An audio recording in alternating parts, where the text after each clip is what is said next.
A man once called his son and told him that he would give him something extraordinary, something extremely valuable. From within a safety vault, he pulled out a red velvet box and gently opened it.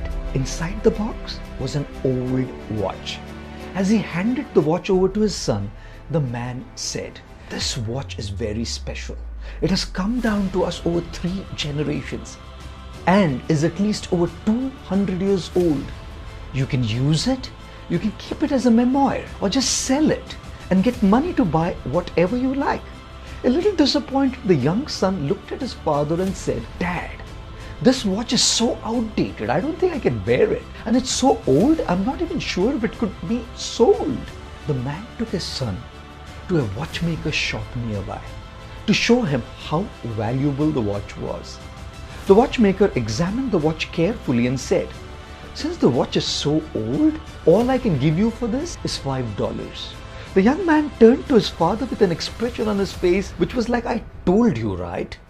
The father then took his son to a pawn shop where they offer you a loan for personal items kept as collateral. The owner of the pawn shop looked at the watch for a while, turned to the man and said, "You expect money for this piece of scrap? All we would do with this is we would throw it in the rubbish bin. Sorry, we cannot offer anything for this."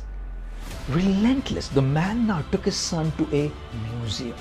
They went to see the chief of the museum, who was an expert in finding the worth of old things. When the chief saw the watch, he exclaimed, "Incredible, so well crafted, such precision in its design. Look at the quality of the materials.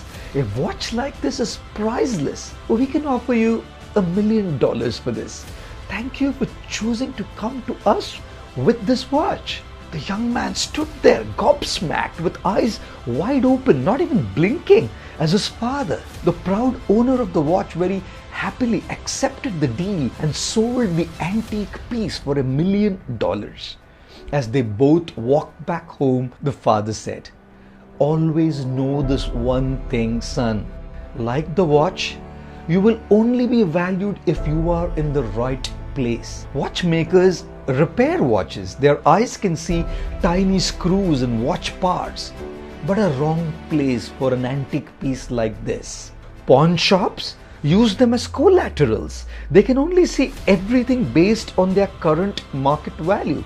Wrong place for an antique piece like this. But at a museum which displays ancient, valuable antiques, experts can see beyond watch parts, beyond the current market rates of watches. They can see the actual value of the object. Absolutely the right place for an antique piece like this. So son, if you find yourself not being valued, don't get angry or frustrated.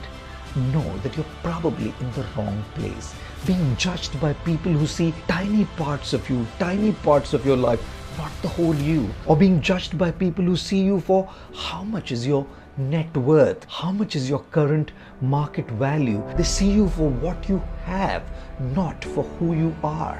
Look for those who go beyond all externals, who have the expert vision to see the true you beyond all your shortcomings and all your faults. Those who can see your true value, your true potential. They will inspire you to do well, to live well, to love, to grow, and to rise in life. Guys, isn't it true that every individual has a special sense of worth? All we need is someone who can see that worth in us and make us see that worth in ourselves as well. There's a beautiful Sanskrit verse which says, "Amantram aksharam nasti." There's no akshar or letter that cannot be turned into a mantra. Nasti moolam anaushadham. There's no plant, root, herb that is not medicinal. Ayogyam purusham nasti. There's no person who's ayogya or unworthy. But you know guys what's lacking? Yojakas tatra durlabha. What's lacking is an expert who can see the value, the worth in us and encourage us on our paths.